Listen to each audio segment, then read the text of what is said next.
वाहिगुरू जी का खालसा वाहिगुरू जी की फतेह। महला चौथा। सतगुर सेती गणत जे रखै, हरत पलत सब तिसका गाया। नित चहिया पाए जग्गू सुटे, चहदा चहदा चढ़ पया। नित उपाव करै माया धन कारण, अगला धन भी उड गया। क्या ओ खट्टे क्या ओ खावै, जिस अंदर सहसा दुख पया।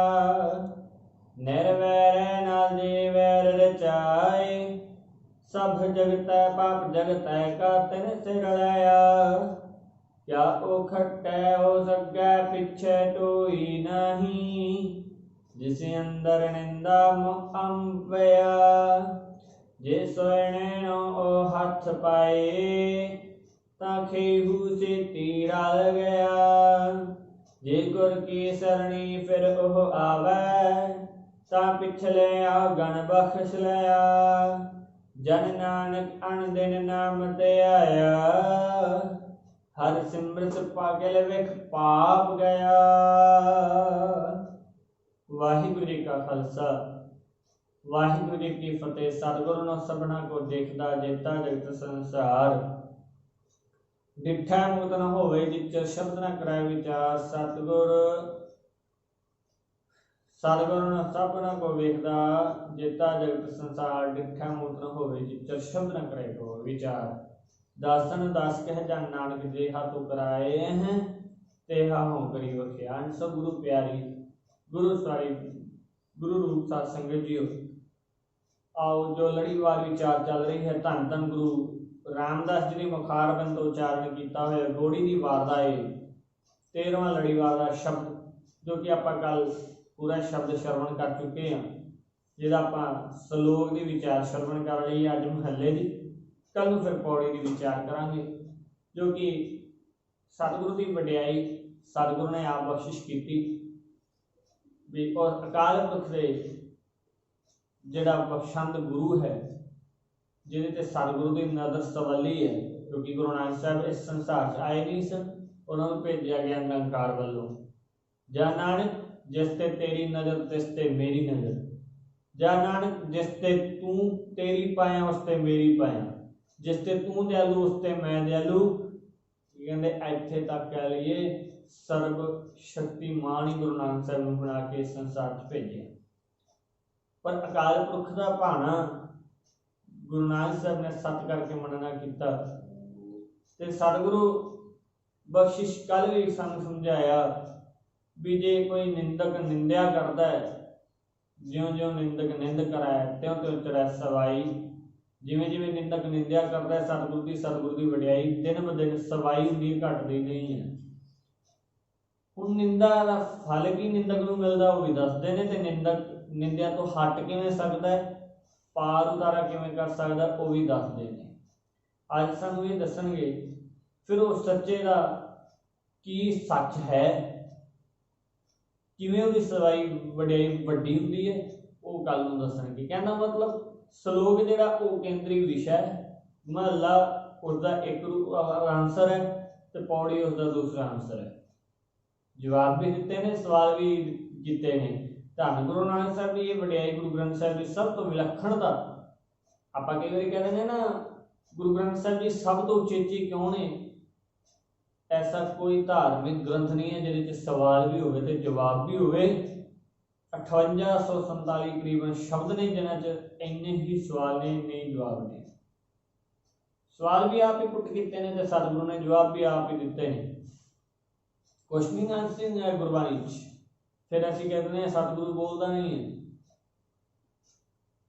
सतगुरु मेरा नीत नवा, नित कोई ना कोई नवा सवाल दे दिंदा है, नित नवा नवा जवाब दे दिंदा है। अज कोई वडियाई बख्शिश कर रहे हैं। महला चौथा।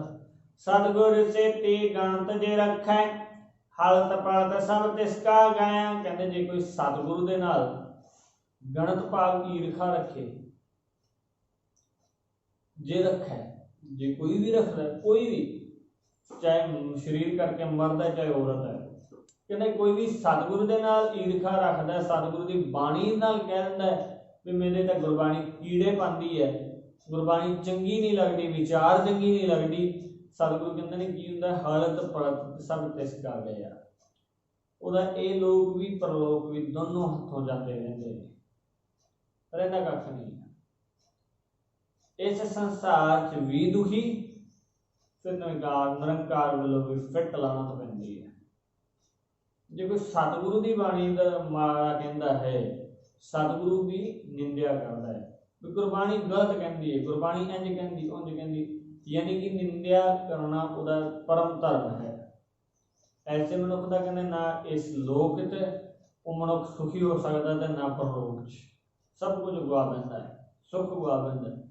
किवें नित झहिया भाए झग्गू सुटे, झखदा झखदा झड़ पिया। कहते जिवें हल्का कुत्ता, इत्थे कुकर की वडियाई कीती है, लोभी जंत न जानी पख पख सब खाए। कहते जिस तरह लोभी जंत नूं ये नहीं पता लगता चंगा की है तो माड़ा की है, कहते जिवें हल्के कुत्ते नूं ये पता नहीं लगता भी मेरा मालक कौन है तो बगाना कौन है। इस तरह कहते नित झहिया पाए झग्गू सुटे, कहते नित झाकी मारदा है। झहिया माफ करना पर गुरबाणी के लफ्ज कर रहे झहिया पाए भाव झक मारनी करता है जिहड़ा निंदक है। च पाए झग्गू पाए भाव सिर्फ कहते झागी मारदा भाव फालतू ही गुरु सतगुरु की निंदा करता है। झकदा झकदा झड़ पिया, झकदा दा भाव कहते इस तरह खप खपा खुआर हुंदा हुंदा एक दिन इस संसार तो चलदा बनदा है। कहते उसके पल्ले कख नहीं रह पैंदा। नित उपाव करे माया धन कारण, अगला धन पी उड गया। नित उपाव करे माया धन कारण, कहते निता प्रति उपाव भाव हीले वसीले करता है माया के धन वास्ते, माया वास्ते भी मेरे को ऐशो राम आ जाए, शायद किसी सतगुरु की निंदा करके। अगला धन पी उड़ गया, कहते इस संसार का तो सुख मिलना की, माया धन दौलत मिलना की है। कहते निरंकार के दरबार की भी जी प्रवानगी मिलनी सी वो भी इसके हथों चली जाती है। धन अगला धन भी उड़ गया भाव अगला सुख भी इसके हथों उड़ जाता है, भाव खत्म हो जाता है। क्या ओह खट्टे क्या ओह खावे, जिस अंदर सहसा दुख पाया। क्या ओह खट्टे, कहते ऐसा निंदक ना कुछ खट सकता है, क्या ओह खावे ते ना कुछ खा सकता है, भाव ना कुछ गुण कमा सकता है ना कोई गुण वरत सकता है। जिस अंदर सहसा दुख पे, जिहदे अंदर सहसे का दुख है भी मैं ही सियाना, मैं ही विद्वान, सतगुरु च आ कमी है, सतगुरु च ओ कमी है, फलाने च ओ कमी है। सिर्फ जिन्हें कमियां लोचनिया ने, क्योंकि लोग अवगुणा की बन्ने गंठड़ी गुण ना व्याज है, कोई गुण नहीं कोई व्याजदा। ये अटल सच्चाई है तो दस का प्रैक्टिकल एक्सपीरियंस भी है, गुण नहीं कोई व्याजदा। सिर्फ अवगुण प्रचोलते ने, कदे कदे किसी को माड़ा जिहा उच्चा बोल के देख लेना, तुहानूं किंतु परंतु तुहाडे ज्ञान ते भी होण लग जाएगी, किंतु परंतु होण लग जाएगी जे सच किते बोलोगे। ते मेरे सतगुरु यही कहते ने, कहते जिहड़ा निंदक है, निंदक निंदिया कर मल धोवै, निंदक निंदिया करके मैल धोंदा है, पर वो अपनी मैल नहीं धो सकता, उहदे अंदर संशय ने, उहदे अंदर दुख पाया है। क्योंकि माफ करना साफ लफ्जां च निंदक वो है जिहड़ा खुद दुखी है, वो कहता मैं दुखी हाँ तो दूजे सुखी क्यों है, वो निंदा करता है। और कोई निंदा नहीं करता। जिहड़ा आप मन करके दुखी है वो हमेशा दूजे की निंदा करेगा ही करेगा, ओहदा कोई इलाज नहीं है। सभे औखद कितन निंदक का दारू नाए, कहते सारिया दवाइयां ने सतगुरु कोले, बस एक नहीं दवाई, कहते निंदक का कोई इलाज नहीं है, निंदक की कोई दवाई नहीं है। औखद भाव दवाइयां, कहते कोई दवाई नहीं है। हंकार की दवाई है, भगती की है, निंदा चुगली जिहड़ा करदा उहनूं छुड़ाउण दी है, अखां दी है, मन की दवाई है, पर निंदक की कोई दवाई नहीं है, कोई दवाई नहीं है। सतगुरु कहते भाई ਉਹਦੇ ਅੰਦਰ ਸੰਸਾ ਹੁੰਦਾ ਹੈ, ਫਿਰ ਇਸ ਸੰਸਾਰ 'ਚ ਨਾ ਕੋਈ ਗੁਣ ਖੱਟ ਸਕਦਾ ਤੇ ਨਾ ਕੋਈ ਗਮਾ ਸਕਦਾ ਹੈ, ਕਿਉਂਕਿ ਉਹ ਦਿਨ ਰਾਤ ਇਸ ਸੰਸੇ 'ਚ ਇਸ ਦੁੱਖ 'ਚ ਹੀ ਮਰਦਾ ਰਹਿੰਦਾ ਹੈ। ਕਿਵੇਂ? ਨਿਰਵੈਰ ਨਾਲ ਜੇ ਵੈਰ ਰਚਾਏ, ਸਭ ਪਾਪ ਜਗਤੈ ਕਾ ਤਿਨ ਸਿਰ ਲਿਆ। ਨਿਰਵੈਰ ਨਾਲ ਕਹਿੰਦੇ ਕਿਉਂਕਿ ਉਹ ਨਿਰਵੈਰ ਸਤਿਗੁਰੂ ਅਕਾਲ ਪੁਰਖ ਦੇ ਨਾਲ ਜਿਹੜਾ ਵੈਰ ਹੀ ਨਹੀਂ ਕਰਦਾ, ਨਿਰਭਉ ਨਿਰਵੈਰ ਅਕਾਲ ਮੂਰਤ, ਉਹਦੀ ਬਾਣੀ ਨੂੰ ਕਹਿੰਦਾ ਕਮੀਆਂ ਲੱਭਦਾ ਬਾਣੀ 'ਚ। ਕਹਿੰਦੇ ਜੇ ਉਹ ਨਿਰਵੈਰ ਸਤਿਗੁਰੂ ਦੇ ਨਾਲ ਵੈਰ ਕਮਾਉਂਦਾ ਸਭ ਪਾਪ ਜਗਤੈ ਕਾ ਤਿਨ ਸਿਰ ਲਿਆ। ਇੰਝ ਸਮਝ ਲਓ ਉਸਨੇ ਸਾਰੇ ਜਗਤ ਦਾ ਪਾਪ ਆਪਣੇ ਸਿਰ ਤੇ ਚੁੱਕ ਲਿਆ। ਸਤਿਗੁਰੂ ਕਿਸੇ ਹੋਰ ਨੂੰ ਨਹੀਂ ਕਿਹਾ, ਸਤਿਗੁਰੂ ਦੀ ਬਾਣੀ ਨੂੰ ਸਤਿਗੁਰੂ ਕਿਹਾ। ਇੱਥੇ ਇੱਕ ਬੇਨਤੀ ਹੈ ਜਿਗਿਆਸੂ ਵੀਰਾਂ ਦੇ ਚਰਨਾਂ ਵਿੱਚ, ਇੱਥੇ ਆਪਾਂ ਪਹਿਲਾਂ ਪੜ੍ਹਿਆ ਸੀ ਅੰਦਰ ਸਹਿਸਾ ਦੁੱਖ ਪਿਆ, ਪਾਇਆ ਨਹੀਂ ਹੈ ਪਿਆ। ਭਾਵ ਪੈ ਜਾਂਦਾ ਹੈ, ਘਰ ਕਰ ਜਾਂਦਾ ਦੁੱਖ। ਜੇ ਪਾਇਆ ਕਹਿ ਦਾਂਗੇ ਤਾਂ ਵੀ ਕਿਸੇ ਨੇ ਪਾ ਦਿੱਤਾ, ਇੰਨਾ ਗੁਰਬਾਣੀ 'ਚ ਫਰਕ ਪੈ ਜਾਂਦਾ ਲੱਗ ਮਾਤਰਾ ਦਾ। ਫਿਰ ਅਸੀਂ ਕਹਿੰਦੇ ਜੀ ਮੁਹਾਰਨੀ ਕਿਉਂ ਜ਼ਰੂਰੀ ਹੈ? ਇਸ ਲਈ ਜ਼ਰੂਰੀ ਹੈ ਸਿੱਖਣੀ। ਸਭ ਪਾਪ ਜਗਤ ਹੈਗਾ ਤਿੰਨ ਸਿਰ ਲਿਆ। ਸਭ ਪੜ੍ਹਿਆ ਨਾ ਆਪਾਂ ਇੱਥੇ, ਮੋਸਟਲੀ ਅਸੀਂ ਅਣਜਾਣਪੁਣੇ 'ਚ ਕਹਿ ਲਈਏ, ਜਾਣ ਬੁੱਝ ਕੇ ਕਹਿ ਲਈਏ, ਜਾਂ ਕਹਿ ਲਈਏ ਸੌਖੇ ਕਰਕੇ ਅਸੀਂ ਬੱਬਾ ਪੜ੍ਹ ਜਾਂਦੇ, ਭੱਬਾ ਨਹੀਂ ਪੜ੍ਹਦੇ। ਭੱਬਾ ਭਾਲੂ ਵਾਲਾ ਪੜ੍ਹਿਆ ਜਾਂਦਾ, ਪਰ ਇੱਥੇ ਅਸੀਂ ਬੱਬਾ ਪੜ੍ਹ ਜਾਂਦੇ ਬੱਸ ਵਾਲਾ। ਇਹ ਬੇਨਤੀ ਪ੍ਰਵਾਨ ਕਰਨੀ। ਸਤਿਗੁਰੂ ਕਹਿੰਦੇ ਨੇ ਜੇ ਨਿਰਵੈਰ ਸਤਿਗੁਰੂ ਦੇ ਨਾਲ ਵੈਰ ਕਮਾਏਗਾ ਤੇ ਇੰਝ ਸਮਝ ਲਓ ਸਾਰੇ ਜਗਤ ਦਾ ਉਹਨੇ ਭਾਰ ਆਪਣੇ ਸਿਰ ਲਿਆ। ਉਸ ਅੱਗੇ ਪਿੱਛੇ ਢੋਈ ਨਹੀਂ, ਜਿਸ ਅੰਦਰ ਨਿੰਦਾ ਮੋ ਅੰਬ ਪਿਆ। ਕਹਿੰਦੇ ਉਹਦੇ ਅੱਗੇ ਪਿੱਛੇ ਭਾਵੇਂ ਸੰਸਾਰ ਤੇ ਉਸ ਦਰਬਾਰ 'ਚ ਕਿਤੇ ਢੋਈ ਨਹੀਂ ਮਿਲੇਗੀ। ਕਿਉਂ? ਜਿਸ ਅੰਦਰ ਨਿੰਦਾ, ਜਿਸ ਦੇ ਅੰਦਰ ਨਿੰਦਿਆ ਵਸੀ ਹੈ, ਮੋਹ ਅੰਬ ਪਿਆ। ਮੁਖ ਤੋਂ ਅੰਬ ਭਾਵ ਅੰਬ ਵਰਗੇ ਮਿੱਠੇ ਬਚਨ ਨੇ, ਪਰ ਮਨ 'ਚ ਨਿੰਦਿਆ ਵੈਰ। ਸਤਿਗੁਰੂ ਕਹਿੰਦੇ ਨੇ ਜਿਨ ਮਨ ਹੋਰ ਮੁਖ ਹੋਰ ਸੇ ਕਾਂਡੇ ਕੱਚਿਆ। ਕਿਉਂਕਿ ਦਾਸ ਕੌਨਫੀਡੈਂਸ ਦੇ ਨਾਲ ਤਾਂ ਕਹਿੰਦਾ ਸਾਰੀ ਸਤਿਗੁਰੂ ਦੀ ਬਾਣੀ ਨੂੰ ਕਸਵੱਟੀ ਤੇ ਲਿਆ। ਸਤਿਗੁਰੂ ਦੇ ਆਪ ਪ੍ਰਤੱਖ ਗੁਰਬਾਣੀ ਦਾਸ ਨੂੰ ਕਰਕੇ ਦਿਖਾਈ ਹੈ। ਇਸ ਲਈ ਦਾਸ ਵੀ ਬੇਨਤੀ ਕਰਦਾ ਗੁਰਬਾਣੀ ਨੂੰ ਪ੍ਰੈਕਟੀਕਲ ਲੈਣਾ ਕਰੋ ਤਾਂ ਕਿ ਗੁਰਬਾਣੀ ਸਮਝ ਆ ਸਕੇ ਸਾਨੂੰ। ਜਿਸ ਦਿਨ ਅਸੀਂ ਪ੍ਰੈਕਟੀਕਲ ਲੈਣ ਲੱਗ ਗਏ ਤੇ ਗੁਰਬਾਣੀ ਬਹੁਤ ਆਸਾਨ ਬਣ ਜਾਏਗੀ, ਕੋਈ ਮੁਸ਼ਕਿਲ ਨਹੀਂ। ਕਿਉਂਕਿ ਗੁਰਬਾਣੀ ਨੇ ਜ਼ਿੰਦਗੀ ਸੁਧਾਰਨੀ ਹੈ ਤੇ ਜ਼ਿੰਦਗੀ ਸੁਧਾਰ ਲਈ ਤੇ ਫਿਰ ਅਖੀਰ ਕਹੇਗਾ ਵਾਹ ਖਸਮ ਤੂੰ ਵਾਹ ਜਿਨ ਰਚ ਰਚਨਾ ਹਮ ਕੀ। ਕਹਿੰਦੇ ਕਿਤੇ ਅਖੀਰ ਵੇਲੇ ਆ ਕਹਿ ਲਵੇਂ, ਪਰ ਕਦੋਂ ਕਹੇਗਾ? ਜਦੋਂ ਸਤਿਗੁਰੂ ਦੀ ਬਾਣੀ ਕਮਾਣੀ ਆ ਗਈ, ਬਾਣੀ ਦਾ ਚਸ਼ਮਾ ਲਾਣਾ ਆ ਗਿਆ, ਤੇ ਸਾਰਾ ਸੰਸਾਰ ਦਿਖ ਜਾਏਗਾ, ਸਾਰਾ ਜਗਤ। ਸਤਿਗੁਰੂ ਕਹਿਣਾ ਕਰਦੇ ਨੇ, ਕਹਿੰਦੇ ਜਿਹੜੇ ਅੰਦਰ ਤਾਂ ਨਿੰਦਿਆ ਹੈ, ਨਿੰਦਿਆ ਦਾ ਦੁੱਖ ਹੈ, ਪਰ ਮੂੰਹ ਤੋਂ ਬੜੇ ਮਿੱਠੇ ਬਚਨ ਬੋਲਦਾ ਵੀ ਉਹਦੇ ਵਰਗਾ ਮਿੱਠਾ ਹੀ ਕੋਈ ਨਹੀਂ। ਅੱਜ ਹਰੇਕ ਤੀਜਾ ਬੰਦਾ ਇਸੇ ਤਰ੍ਹਾਂ ਦਾ ਹੈ। ਜ਼ਰੂਰੀ ਨਹੀਂ ਹਰੇਕ ਤੀਜਾ ਹੀ ਹੋਵੇ, ਵਿਰਲੇ ਵੀ ਹੋ ਸਕਦੇ ਨੇ, ਪਰ ਬਹੁਤ ਨਹੀਂ, ਬਹੁਤ ਜ਼ਿਆਦਾ ਐਨ ਵਿਰਲੇ ਨਹੀਂ ਕਨੇ ਫੈਲ ਫਕਰ ਸੰਸਾਰ। ਕਹਿੰਦੇ ਜਿਵੇਂ ਨਾਮ ਜਪਣ ਵਾਲੇ ਵਿਰਲੇ ਨੇ ਪਰ ਹੈ ਨਾ ਬਹੁਤ।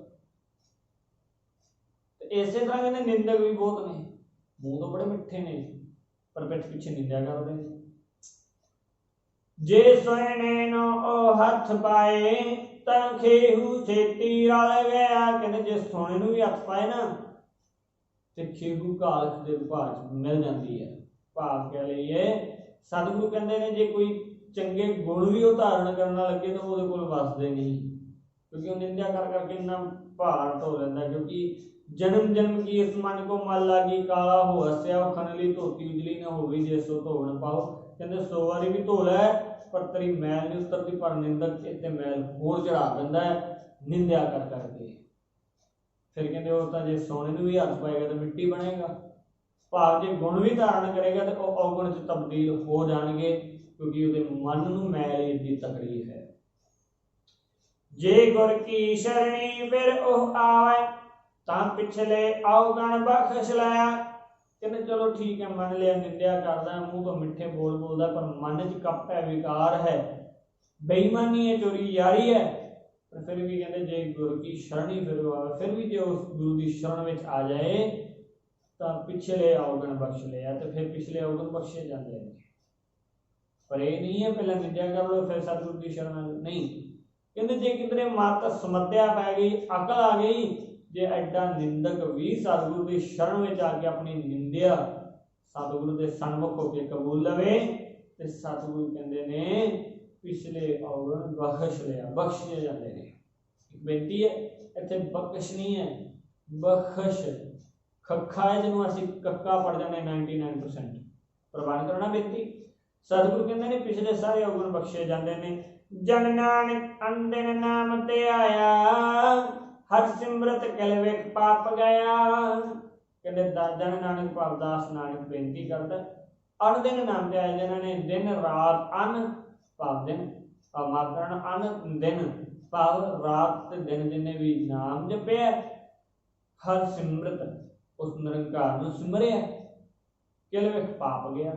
और करोड़ा किते किल वेख पाप भाव बहुत भयानक पाप भी धोते जाते हैं, खत्म हो जाते हैं। पर शर्त की है किधरे मन च समत्या आ जाए, जानबूझ के कीते पाप नहीं, अनभुलता कीते पाप बख्शे जाते हैं, अनभुलता कीते अपराध भी बख्शे जाते हैं। सो गुरु प्यारी साध संगत जी विचारों में संकोच दिया होया इत्थे फतेह बुलाना। जे अगली विचार आपां पौड़ी दी कल नूं विचार करांगे सतगुरु की हजूरी विच। जे कोई गल चंगी लगी होवे धन गुरु नानक साहब गुरु रामदास जी के दरबार से जान के पल्ले बनना, अमल करना, जिंदगी च कमाना, वध घट बोलिया दास दा नाम छटारदे होए सत्संगत दिओ सीस करो अरदास, अगे तो कथा विचारां करन दी जाच आ जावे। गज वज के फतेह दा जवाब फतेह च दिओ जी। वाहिगुरू जी का खालसा वाहिगुरू जी की फतेह।